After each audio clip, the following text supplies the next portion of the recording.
Welcome to our channel. Today we how to download Google Drive backup tools for VPS file copies, full guide step by step clearly.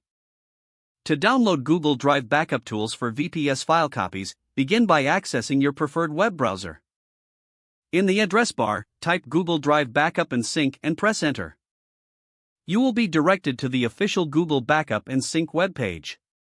Look for the download button, typically labeled Download Backup and Sync. Click on the download button to begin the downloading process.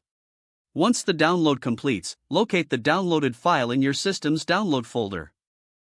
Double-click the downloaded file to initiate the installation process. Follow the on-screen prompts to proceed with the installation.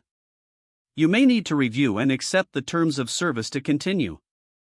Select the appropriate installation options based on your preferences.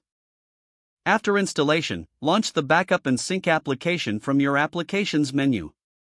Sign in with your Google account to connect the application to your Google Drive.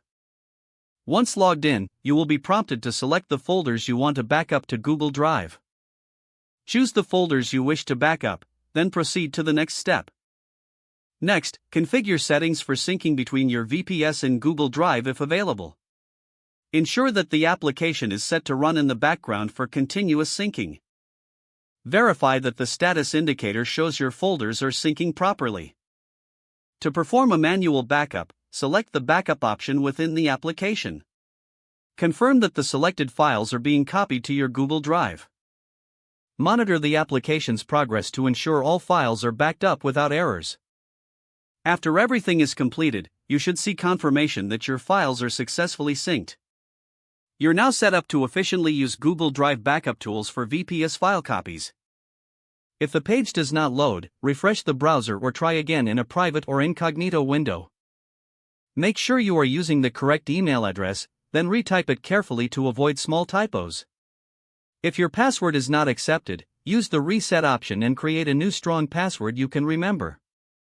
Check your spam folder for verification or security emails, then complete any requested confirmations. Enable two-factor authentication if available to improve account security and reduce unauthorized access risk.